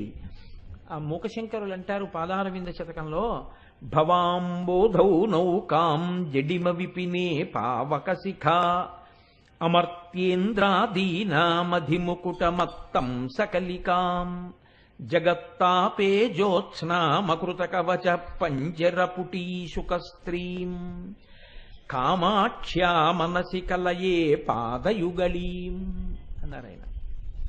ఆయన పిలవడమే అకృత కవచ పంజరపుటి శుకస్త్రీం అని పిలుస్తున్నారు. పిలుస్తూ అమ్మవారి యొక్క పాదముల గొప్పతనాన్ని ఆయన చెప్తున్నారు. కామాక్ష్య మనసి కలయే పాదయుగళీం. కామాక్ష్య అంటే ఓ తల్లి కామాక్షి. కామాక్షికి లలితాపరా భట్టారికకు ఏమీ తేడా ఉండదు, ఇద్దరూ ఒకటే. కాబట్టి ఓ కామాక్షి తల్లి మనసి కలయే, నేను నా మనసులో ఈ పాదములను స్తోత్రము చేయుచున్నాను, ధ్యానము చేయుచున్నాను, పూజ చేయుచున్నాను. పాదయుగళీం, ఆ పాదముల జంటను. ఈ పాదముల జంటను ధ్యానం చేస్తే ఏమిటి కలుగుతుంది లోకంలో అంటే, అమ్మవారి పాదములు మాత్రమే అనుగ్రహించగలిగినటువంటివి ఒక గొప్ప శక్తులు ఏమున్నాయో వాటిని ఆయన ముందున్నటువంటి పాదములలో చెప్తున్నారు. భవాంభోదౌ నౌకాం, అమ్మా నీ యొక్క పాదముల జంట ఈ సంసారం అనేటటువంటి సముద్రమును దాటడానికి వీలైనటువంటి నౌక, ఓడ. మీరు ఈ మాట మామూలుగా కవులందరూ వేస్తూ ఉంటారు, నేను కాదన్ను. కానీ దీన్ని మీరు సక్రమంగా అర్థం చేసుకుంటే అప్పుడు మాత్రమే మీకు దాని యొక్క గొప్పతనం ఉపయోగపడుతుంది. ఇప్పుడు దీన్ని బాగా అర్థం చేసుకోవడానికి పెద్దలు ఎలా చెప్తారంటే, మీరు ఒక సముద్రపు టొడ్డున నిలబడి ఉన్నారు. ఆ సముద్రపు టొడ్డున నిలబడినప్పుడు అవతల ఒడ్డు ఒకటి ఉన్నది, అది ఎక్కడుంది మీకు తెలియదు, కనపట్టలేదు. కానీ ఆ ఒడ్డుకి వెళ్ళిపోవడానికి ఇంచుమించుగా మీకు ఒక 2 గంటల సమయం పడుతుంది అనుకోండి. మీకు ఇంకొక పావు గంట సమయం ఇస్తున్నాం, ఒక్క పావు గంటలో మీరు బయలుదేరాలి. 2 గంటల్లో ఖచ్చితంగా మీరు ఈ సముద్రాన్ని దాటి అవల ఒడ్డుకి వెళ్ళిపోతారు. కానీ ఒక్కటే నియమం, మీరు ఈ సముద్రాన్ని ఈత కొట్టి దాటుదామని ప్రయత్నం చేస్తే మాత్రం ఈ సముద్రంలో రాక్షసులున్నారు, తిమింగలాలున్నాయి, మొసళ్ళున్నాయి, పావులున్నాయి, మిమ్మల్ని తినేస్తాయి, మీరు అవతల ఒడ్డుకు వెళ్ళరు. కాబట్టి మీరు ఏం చేస్తారో నాకు తెలీదు, ఒక్క పావు గంటలో మాత్రం మీ యొక్క ప్రయాణం ప్రారంభమైపోతే 2 గంటల్లో మీరు ఆవలి ఒడ్డుకి చేరిపోతారు అన్నారు అనుకోండి. ఇప్పుడు మీరు బాగా ఆలోచించండి, సముద్రాన్ని దాటడానికి వెంటనే మీరు దేని గురించి ఆలోచిస్తారు? ఇంటికి వెళ్ళిన చెక్ బుక్ తెచ్చుకుందాం, సముద్రం దాటి ఇచ్చని మీరు అనుకుంటారా? లేకపోతే నేను చదువుకున్న క్వాలిఫికేషన్ సర్టిఫికెట్లు పట్టుకొద్దాం, ఆ సర్టిఫికెట్లు పట్టుకుని నేను దాటచ్చని మీరు అనుకుంటారా?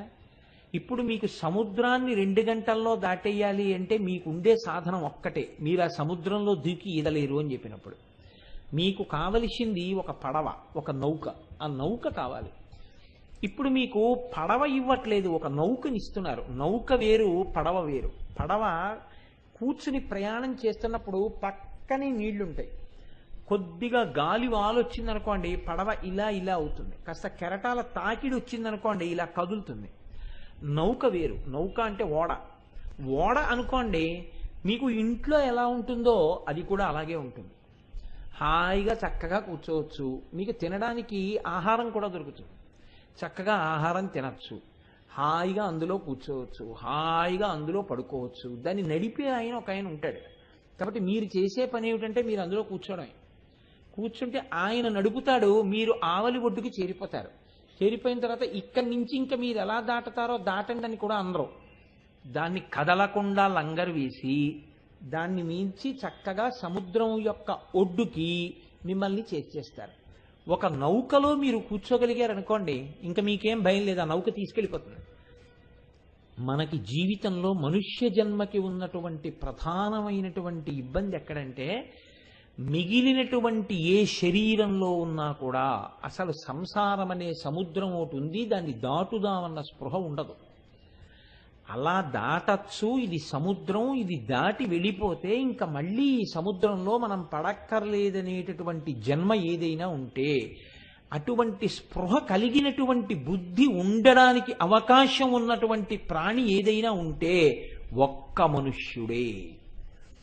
ఆ మనుష్యుడికి అనేకమైన నౌకలు లేవు, ఒక్కటే నౌక సముద్రాన్ని దాటడానికి. ఈ సముద్రమునందు నువ్వు లేకుండా ఉండని చెప్పట్లేదు, సముద్రంలోనే ఉండు, కానీ నౌకలో ఉండి సముద్రాన్ని దాటేయి. నౌకలో ఉండి సముద్రం దాటడం, సముద్రంలోనే ఉంటాడు నౌకలో వెళ్ళిపోయేటప్పుడు. కానీ సముద్రంలో మునిగిపోవడం కానీ సముద్రం వల్ల ప్రమాదం కానీ రాదు. మీరు ఈ విషయాన్ని బాగా పట్టుకోవాలి. ఈత కొడుతున్నాడు అనుకోండి, దాటిపోతాడని నమ్మకం ఏం లేదు. ఏ క్షణంలోనైనా మొసలి పట్టేసుకోవచ్చు, ఏ క్షణంలోనైనా పాము కరవచ్చు, ఏ క్షణంలోనైనా తిమింగలం మింగేయచ్చు. ఒక నౌకలో వెడుతున్నాడు అనుకోండి, ఇప్పుడు ఆయన పరమ భద్రంగా ఉన్నాడు నౌకలో వెళ్ళిపోతున్నప్పుడు. మీరు సంసారంలో ఉన్నారు, గృహస్థాశ్రమంలో ఉన్నారు, ఇప్పుడు గృహస్థాశ్రమంలో ఉన్నారు కాబట్టి మీరు సంసారమును దాటలేరు అని చెప్పడానికి మనమేం సరిపోం. గృహస్థాశ్రమంలో ఉన్నవాడు సంసార సముద్రమును దాటలేడు ఈ మాట చెప్తే పొరపాటు. అలా ఏం లేదు, వాడు దాటగలడు. ఎప్పుడు దాటగలడు? వాడు ఒక చక్కటి నౌకలో కూర్చున్నవాడైతే దాటేయగలడు. ఏదా నౌక? కేవలము అమ్మవారి పాదములే. దాన్ని అనుసంధానం చేసుకోవడం మాత్రం మర్చిపోకు. నౌకలో ఎక్కడైనా తిరుగు పర్వాలేదు, నౌకలో కూర్చుని అన్నం తినో పర్వాలేదు, నౌకలో పడుకో పర్వాలేదు, నౌకలో కూర్చుని కబుర్లు చెప్పుకో పర్వాలేదు. నౌకలో నిలబడి చూస్తున్నప్పుడు సముద్ర తరంగాలు బాగున్నాయని కానీ దూకేవా సముద్రంలోకి? అయిపోయింది. సముద్రంలోనే ఉండు, సముద్రంలోనే ప్రయాణం చేయి, నౌకలో కూర్చుని సముద్రంలో ఉండు. నౌకలోంచి సముద్రాన్ని చూసి బాగుందని సముద్రంలోకి మాత్రం దూకంతే. సంసారములో ఉండు, భార్యతో ఉండు, పిల్లలతో ఉండు, నీకు వచ్చిన ఉపద్రవం ఏమీ లేదు. ఒక నౌకలో కూర్చుని ఉండు. ఏదా నౌక అంటే నేను అమ్మవారి పాదములను నమ్మి ఉన్నాను, నమ్మికయే నౌక. ఈ నౌక వెడుతుంది, సముద్రం మీద తేలుతుంది, ఇది వెడుతుంది, ఏమీ ఇబ్బంది లేదు. ఆ విశ్వాసమే అందులో కూర్చోవడం. నేను అమ్మవారి పాదములను నమ్మి ఉన్నాను, నాకు ఏ బాధ ఉండదు. నా యోగక్షేమములను తల్లి విచారణ చేస్తూ ఉంటుంది. నా భార్యాబిడ్డల యొక్క యోగక్షేమములు, నా యోగక్షేమములు అన్ని తల్లి విచారణ చేస్తోంది అని మీరు అమ్మవారి పాదములు పట్టగలిగితే ఇక్కడ కావలసినటువంటి శ్రేయస్సుని అనుభవిస్తారు. చక్కగా భార్యతో ఉంటారు, చక్కగా బిడ్డలతో ఉంటారు, చక్కగా ఐశ్వర్యం అనుభవిస్తారు, చక్కగా వేదము చెప్పినటువంటి సుఖాలు అనుభవిస్తారు. అమ్మవారు ఇవ్వవలసినప్పుడు వైరాగ్యం ఇస్తుంది, ఇవ్వవలసినప్పుడు జ్ఞానం ఇస్తుంది.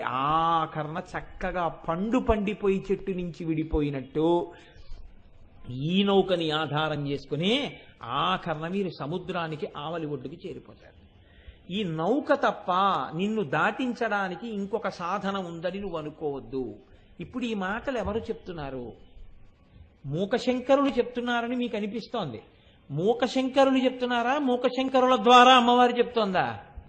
అమ్మవారే చెప్తోంది. అయ్యో పిల్లలు దారి తప్పుతున్నారు, ఇవన్నీ నేను అనుభవిస్తున్నానంటున్నారు, సముద్రంలో పడిపోయి ఉన్నారు. ఎప్పుడు కరిచేస్తుందో తెలియదు పాము, ఎప్పుడు పట్టేస్తుందో తెలియదు మొసలి. ఇందులో ఉండండి, నేనే ఇచ్చాను సుఖాలు. నా పాదములనే నౌకను ఆశ్రయించి ఉండండి, మీకు ఇబ్బంది ఉండదు. కాబట్టి భవాంబోధౌ నౌకాం జడిమ విపినే పావక శిఖా. మనం జడత్వం అనేటటువంటి అరణ్యంలో ఉన్నాం. ఇది చాలా గొప్ప మాటలండి. అమ్మవారు ఒక వరుస క్రమంలో చెప్పింది వాటిని. ఇది చెప్తే ప్రతిస్పందించేవాడు ఒకడు ఉంటాడు, ప్రతిస్పందించని వాడు ఒకడు ఉంటాడు. మీరు చూడండి, జడుడు రా ఆయన అంటారు. జడుడు అంటే ప్రాణం లేనివాడని కాదు దానికి అక్కడ అర్థం, ప్రతిస్పందన లేనివాడు. నేను ఒక రాతి దగ్గరికి వెళ్ళి కొట్టాను అనుకోండి, రాయి లేచి నన్ను కొట్టదు. కానీ రాయికి ప్రాణం లేదనో, రాయి ఈశ్వర సంబంధం కాదనో, రాతి యందు ఈశ్వరుడు లేడనో మాత్రం మీరు అనకండి. రామకృష్ణ పరమహంస ఇదే అంటారు. భగవంతుడి గురించి ఎంత చెప్పినా వాడు భగవంతుడి గురించి అంగీకరించట్లేదు, మరి వాడి యందు ఈశ్వరుడు ఉన్నాడా అని అడిగారు వివేకానందుడు. అడిగితే ఆయన అన్నారు, భగవంతుడు ఉన్నాడని ఎంత చెప్పినా నమ్మకుండా తిరగబడి మాట్లాడేవాడి యందు భగవంతుడు లేడని అనకో, వాడి యందు నారాయణుడు ఉన్నాడు, కానీ మూర్ఖ నారాయణుడు ఉన్నాడను. నారాయణుడే కానీ మూర్ఖ నారాయణుడు వాడు అన్నారు. అదేంటి గురువు అంటే, ఎంత గొప్ప మాట అండి. కాబట్టి రాతి యందు ఈశ్వరుడు లేడు అంటే అంతర్బహిశ్చ తత్సర్వం వ్యాప్య నారాయణ స్థిత అన్న శృతివాక్యం తప్పు. రాతి యందు ఈశ్వరుడు లేడు అని నువ్వు అనకో, రాతి యందు ప్రతిస్పందన లేదు అని. అంటే మనిషి అయితే అమ్మవారే స్వయంగా చెప్తున్న మాటకి ఏమవ్వాలి? ప్రతిస్పందించాలి. ఓ అయితే నేను వెంటనే ఓడెక్కేస్తానన్నది. ఇప్పుడు ఓడ ఎక్కలేదనుకోండి, వాడు ఏమయ్యి ఉండాలి? వాడు జడుడు, వాడి ప్రతిస్పందన లేదు. అంటే అమ్మా, ఒకవేళ ప్రతిస్పందన లేని వారు ఎవరైనా ఉంటే లోకంలో వాళ్ళు అలా ఉండిపోతారా అమ్మా? వాళ్ళకి నీ అనుగ్రహం ఉండదా అంటే ఆ తల్లి అంటోంది, ప్రతిస్పందన లేనటువంటి వాళ్ళని కూడా నా అనుగ్రహం కలిగిన నాడు తెచ్చుకుని ఈ మాట చెప్పించి ఎవరి ద్వారానో వాళ్ళని కూడా నా మార్గంలోకి నేను తెచ్చుకోగలను. ఎందుకు తెచ్చుకోగలనో తెలుసా? నేను జడిమ విపినే పావక శిఖ. అరణ్యములో పుట్టినటువంటి జడత్వం ఉందే, కదలిక లేని స్థితి, ఆ కదలిక లేకుండా ఉండిపోయిన అన్నిటినీ కాల్చివేయగలిగినటువంటి ఆ అగ్నిహోత్రం ఎటువంటిదో నేను కూడా ఆ జడత్వాన్ని పోగొట్టడంలో అగ్నిశిఖ వంటి దానను, అంటే అంత పవిత్రమైన దానను, నేను మీకు జ్ఞానం ఇవ్వగలను, ఆ ప్రతిస్పందన నేనే కల్పించగలను. ఈ మాటలు విని ఎవడు ప్రతిస్పందించవలసి ఉంటుందో వాడి యందు ఆ ప్రతిస్పందన నేను తీసుకొస్తాను. అది రాలేదు, నువ్వు బెంగపెట్టుకోకు, నీది కాదా విషయం, వాడికి ఇంకా అనుగ్రహం కలగలేదని గుర్తు. కాబట్టి ఈ శ్లోకాలు వినేవేల్టికి వెళ్ళిపోయారనుకోండి ఎవరో. ఈ శ్లోకం అప్పటిదాకా వచ్చారు, ఈ శ్లోకం మొదలు పెడుతుంటే వెళ్ళిపోయారనుకోండి.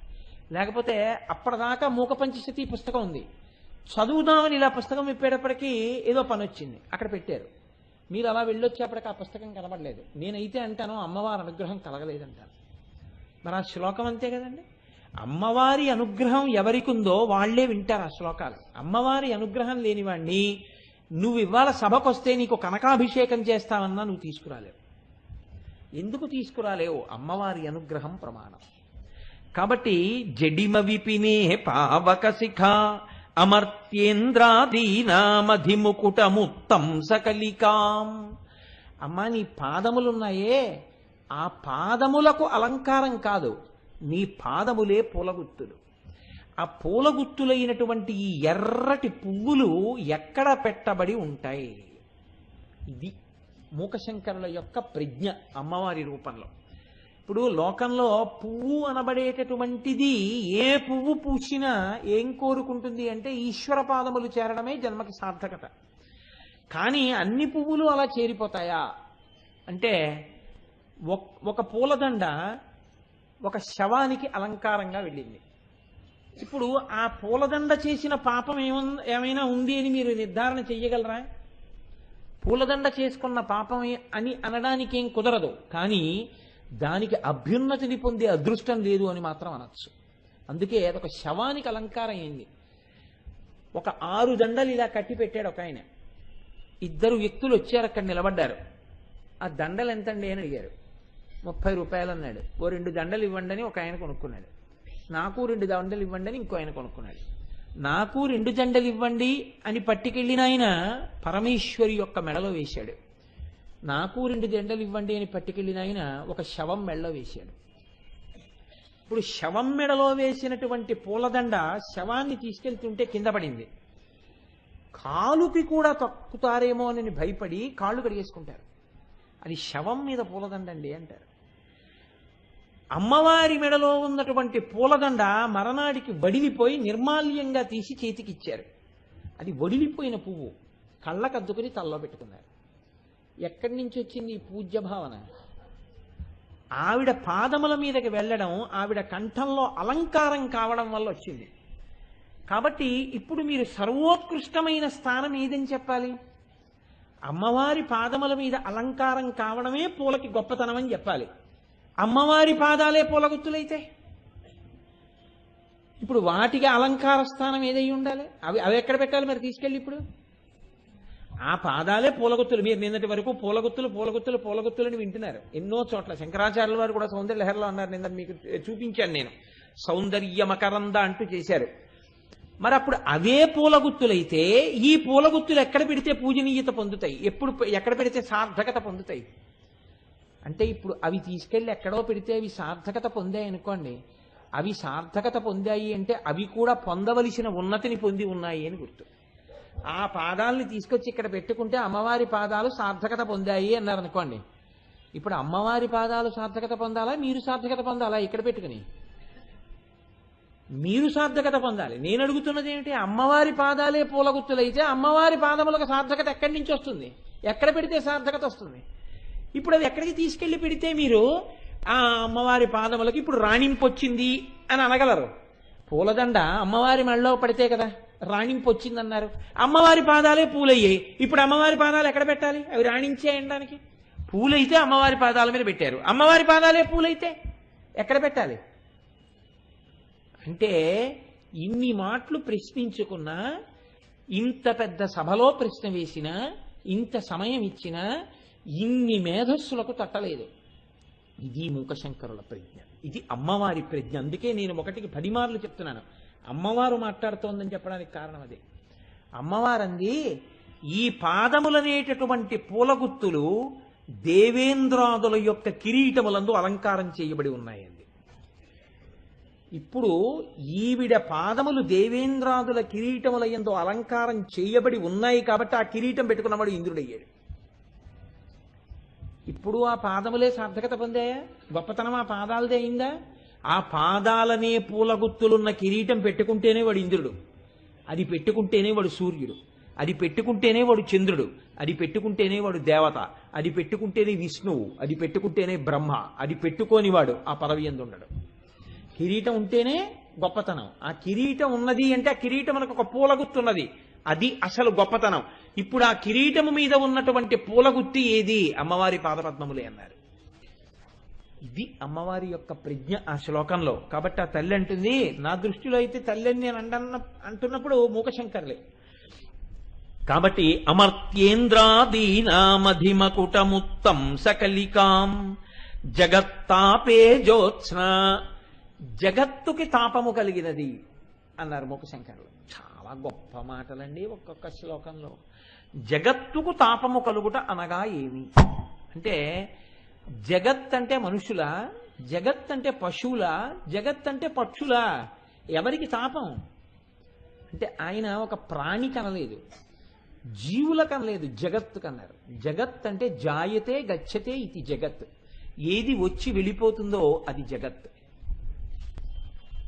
అంటే ఈ శరీరం ఏదో ఒక ఇది పుట్టిన తేదీకి ముందు ఈ శరీరం లేదు, ఇది వచ్చింది కాలంలో, కాలంలో వచ్చింది కాబట్టి ఇది కాలంలో వెళ్ళిపోతుంది, ఏదో ఒకనాడు వెళ్ళిపోతుంది. ఒక 20 ఏళ్ల తర్వాత 30 ఏళ్ల తర్వాత ఎప్పుడో అప్పుడు వెళ్ళిపోవాలి ఈ శరీరం, ఇది వెళ్ళిపోతుంది. ఇది వచ్చి వెళ్ళిపోయింది కాబట్టి దీన్ని జగత్ అంటారు. ఈ స్తంభం ఇట పూర్వం లేదు, దీనికి ఒక పుట్టుక తేదీ ఉంది, ఆ పుట్టిన తేదీ దీనికి జననం. ఇది కొంతకాలానికి ఒక 100 ఏళ్లకో 80 ఏళ్లకో తుప్పు పట్టేసి పనికి మాలినదైపోయి తీసేస్తారు, అప్పుడు దాని శరీరం అక్కడతో పూర్తయిపోయింది. కాబట్టి కాలమునందు వచ్చినది కాలమునందు వెళ్ళిపోతుంది. ఇలా లోకంలో మీరు ఈ కంటితో చూసేవి ఏ ఉన్నాయో అవన్నీ జగత్తే. జాగ్రత్తగా చూడండి, ఇప్పుడు నేను మిమ్మల్ని చూస్తున్నా, మీరు నన్ను చూస్తున్నా, ఇవన్నీ జగత్, ఇవన్నీ వచ్చి వెళ్ళిపోయేవే లోకంలో. వీటన్నిటికీ డేట్ ఆఫ్ బర్త్ ఉంది కాబట్టి ఉంటుంది. కానీ ఇవి రావడానికి ముందు ఇవన్నీ వెళ్ళిపోయిన తర్వాత కూడా ఒకటి ఉంటుంది, అదొక్కటే ఈవిడ. ఈవిడ మాత్రం ఎప్పుడూ ఉంటుంది. ఈ వచ్చి వెళ్ళిపోయేవి ఉండేది తక్కువ కాలం, కానీ తాపం ఉంది వీటికి. ఏమిటి తాపం? 6 రకాల ఊర్ముల చేత తాపం కలుగుతోందన్నారు. ఆకలి, దప్పిక. ఆకలి వేస్తోంది కాబట్టే కడుపు పట్టుకుని అయినవాడికి కానివాడికి నమస్కారం పెట్టి ఊడిగం చేయవలసి వస్తుంది. దప్పిక, దాహం ఉంది కాబట్టి నీళ్లు కావాలి. శోకము, ఏడుపు ఉంటుంది, ఎప్పుడు ఏదో ఏడుపి. మోహము, అజ్ఞానం.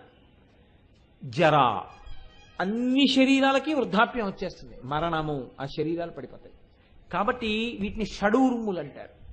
ఇప్పుడు ఈ షడూర్ముల చేత జగత్తంతా బాధపడుతోంది, ఎప్పుడు తాపమును పొందుతూనే ఉంది. భయం భయం భయం భయం భయం. ఈ 6 గురించి ఎంత భయపడి ఉన్నవాడు ఉన్నాడా? ఎంత భయపడినా ఈ 6 నిన్ను బాధిస్తూనే ఉంటాయి. అలా బాధింపబడుతుంది కాబట్టి దీనికి శరీరం అని పేరు. కాబట్టి తాపం ఉన్నది. ఈ తాపము పోయి ఈ శరీరముతో అమృతత్వమును పొందుతారు ఒకడు. ఆయన ఏమైపోతాడో తెలుసా అండి? సాక్షి. ఇది చాలా గొప్పగా ఉంటుంది. ఇది మీకు అందదంటే యూ కెనాట్ ఇమిటేట్ ఇట్. మీరు తెలుసుకున్నారు కాబట్టి మీరు అలా చేసేద్దామంటే మీరు అలా నిలబడలేరు. మీరు జ్ఞాని అయిపోతే మీరు అలా ఉంటారు.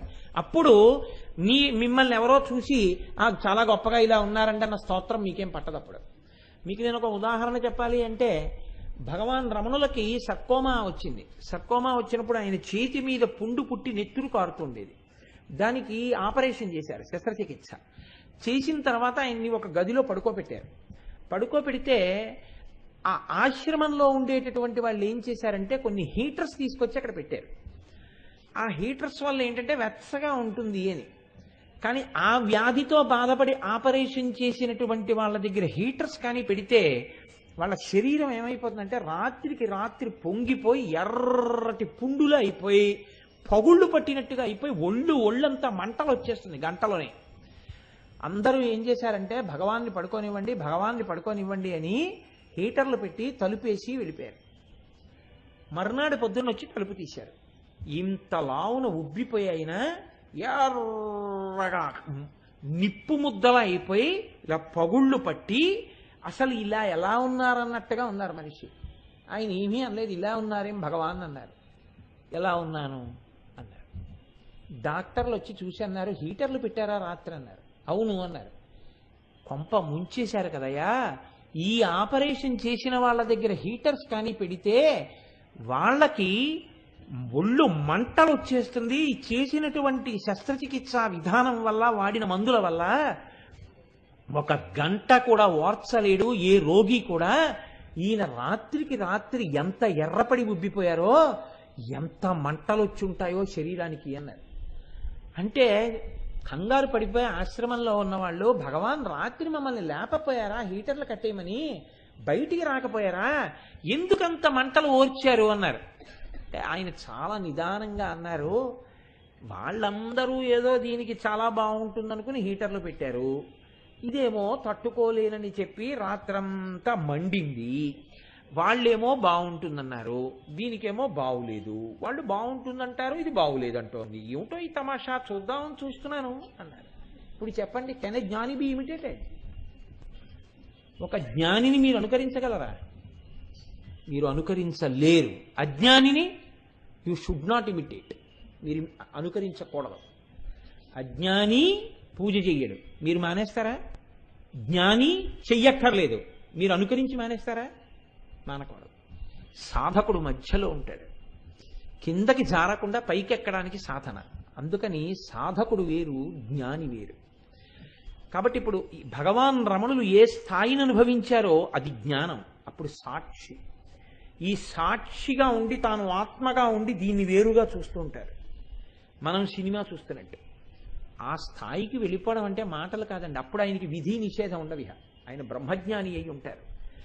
ఆ బ్రహ్మజ్ఞానాన్ని పొందినటువంటి స్థితిలో ఉన్నటువంటి వ్యక్తికి తాపము ఉండదు, చల్లతనము ఉండదు. ఇది ఎక్కడి నుంచి వస్తుంది? అమ్మవారి అనుగ్రహంలోంచి వస్తుంది. అది ప్రారబ్ధం పూర్తయ్యేంత వరకు ఈ శరీరంలో అలా అనుభవిస్తూ ఉంటాడు సాక్షిగా. శరీరం పడిపోయిన తర్వాత అయిపోయింది, ప్రారబ్ధం సంచితం లేదు, ఆగామి లేదు, ఇంకా అంతటా నిండిపోయినటువంటి ఆత్మ యందు తాను కూడా నిలబడిపోతాడు. ఈ స్థితిని పొందడం ఎక్కడి నుంచి వస్తుంది అంటే బాహ్యమైన తాపము ఉపశమించి అమృతత్వాన్ని పొందడం అమ్మవారి వల్లే వస్తుంది. ఆవిడ అనుగ్రహం ఉందా, మాయా అన్న తెర ఎత్తేస్తుంది, శివుడు కనబడతాడు. ఆవిడ అనుగ్రహం లేదా, తెర వేసేస్తుంది, సినిమాలు కనబడుతుంటాయి.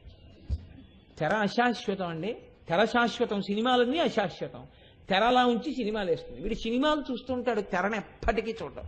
తెరని చూసే టైం వస్తే బయటికి వెళ్ళిపోతాడు, అయిపోయింది సినిమా నాకు అక్కర్లేదంటే. సినిమా వేస్తే చూస్తాడు, ఇంకొకటికి సినిమా అక్కర్లేదు, తెర ఒకటే చూస్తుంటాడు. తెర ఒక్కటే చూస్తున్న వాడికి నవ్వడానికి ఉండదు, ఏడవడానికి ఉండదు, ఎందుకంటే తెర ఎప్పుడు తెల్లగానే ఉంటుంది. కానీ మనకి అలా నవ్వడానికి ఏడవడానికి వీళ్ళని తెరేస్తే ఏళ్ళు వేస్తాం, సినిమా వేయని. అంటే మనం బాగా మాయలో ఉన్నాం అన్నమాట. ఇది అజ్ఞానం. అందుకే ఆ స్థాయికి ఎదగడం అంటే బ్రహ్మజ్ఞాని అగుట ఈజ్ ఈక్వల్ టు టికెట్లు కొనుక్కుని సినిమా వేయకండి తెర చూస్తూ కూర్చుంటా అని అనుకునేరు. అది కాదు నా ఉద్దేశం. శాశ్వత వస్తువు యందు మగ్నమై శాశ్వత వస్తువుగా అనుభూతి చెంది తాను సాక్షిగా ఉండుట. అలా ఉండేటటువంటి స్థితి ఎక్కడి నుంచి వస్తుంది అంటే కేవలము ఈశ్వరానుగ్రహము నుండి మాత్రమే వస్తుంది. కాబట్టి భక్తి వదిలిపెట్టచ్చా? మీరు ఎన్నడూ వదిలిపెట్టకూడదు. భక్తిని వదిలేస్తే అసలు ఈ జ్ఞానం నిలబడదు, ఈ జ్ఞానం రాదు. అందుకే జ్ఞానము భక్తి ఒకదానికొకటి విరోధం కావు. శంకర భగవత్పాదులు అహం బ్రహ్మాస్మి అన్నవారు శివానంద హరి పశుమాం సర్వజ్ఞ ప్రతిత కృపయా పాలయ విభో అనగలిగారు. భక్తి లేనివాడు జ్ఞాని కాలేడు, జ్ఞాని అయిన వాడు భక్తి విడిచిపెట్టలేడు. భక్తి లేకుండా జ్ఞానం రాదు. భక్తిని వదిలి జ్ఞానం కోసం అని చెప్పి వెర్రి వేదాంతాలన్నీ మీరు మొదలుపెట్టారనుకోండి, అది ఏమవుతుందంటే తన ఇల్లు తాను కాల్చుకున్నవాడు అవుతాడు. అసలు అలా జ్ఞానం రానే రాదు, భక్తితో మాత్రమే వస్తుంది. అంటే భక్తి మీరు విడిచిపెట్టకూడదు. జ్ఞానం ఎప్పుడవుతుంది? కుక్కర్లో అన్నం ఎప్పుడైంది, బియ్యం అన్నీ మీకు తెలియక్కర్లేదు, అయ్యాయంతే. మీరు భక్తితో కూడిన కర్మాచరణం చేస్తుండండి, ఈశ్వరానుగ్రహం కలిగి జ్ఞానం ఆవిర్భవిస్తుంది. దానికి హేతువు మాత్రం ఈశ్వరానుగ్రహమే. కాబట్టి ఇప్పుడు తల్లి అంటోంది, జగత్తాపే జ్యోత్స్న, ఈ తాపములకు నేను చంద్రకాంతి వంటి దానను. కాదు కాదు, హీన స్థాయిలో చెప్పవలసి వస్తే బాహ్యంలో ఒక కోరిక ఉంది, ఆ కోరిక తీరట్లేదు, దానివల్ల బాధపడుతున్నాడు. కోరిక అంటే మళ్ళీ అవైదికమైన వేద విరుద్ధమైన కోరికలను కాదు నా ఉద్దేశ్యం.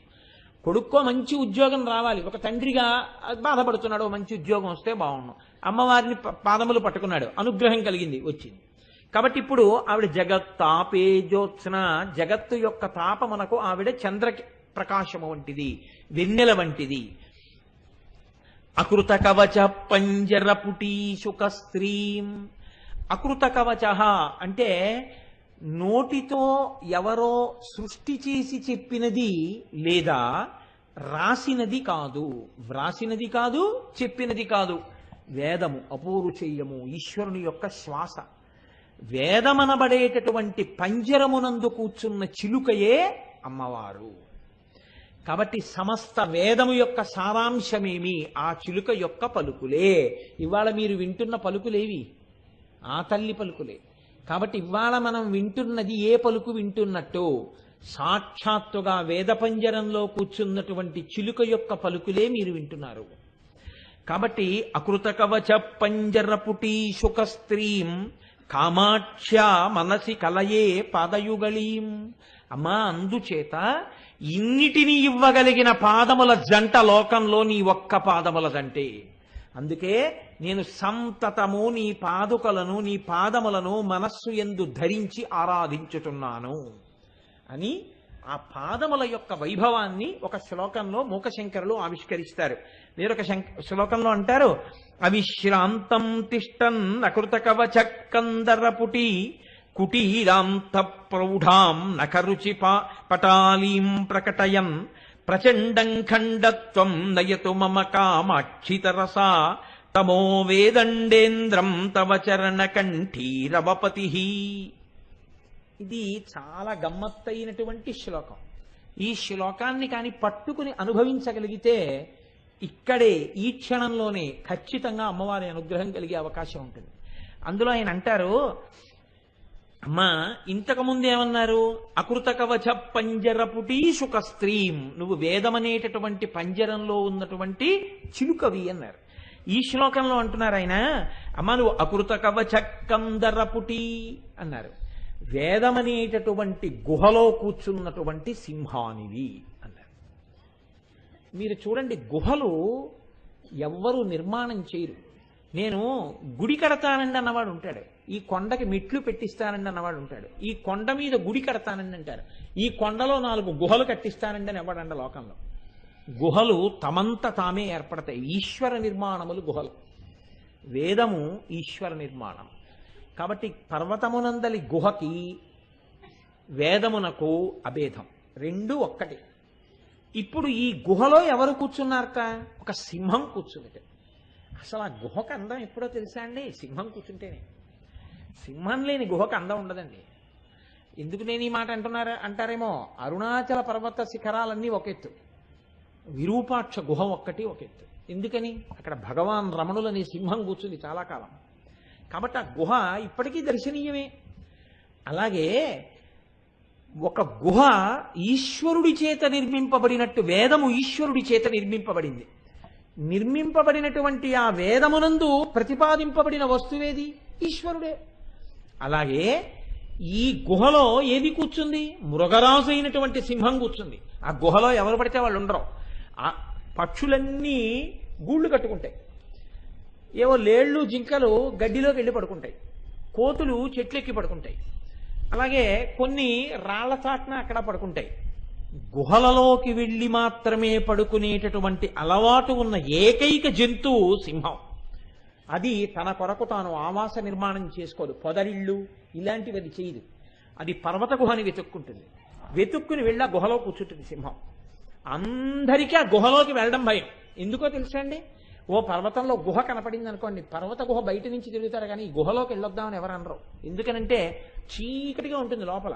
లోపలికి వెళ్ళిన తర్వాత అందులో ఏముంటుందో, పాము ఉంటుందో, ఇంకోటి ఉంటుందో భయం, ఎవరు వెళ్ళరు. సింహం మాత్రం ఎవ్వరూ లేనప్పుడు ముందు గృహప్రవేశం చేసేది సింహమే. సింహం లోపలికి వెళ్ళాక అందులో ఇంకెవరు ఉండరు. ఎందుకని? ఒక్కటే కారణం, అది సింహం. ఇక దాని ముందు నిలబడే ప్రాణి ఇంకోటి లేదు. కాబట్టి ఇప్పుడు ఈ గుహలో అది ఉంది. గుహలో అది ఉంటే గమ్మత్తు ఏమిటో తెలుసా అండి?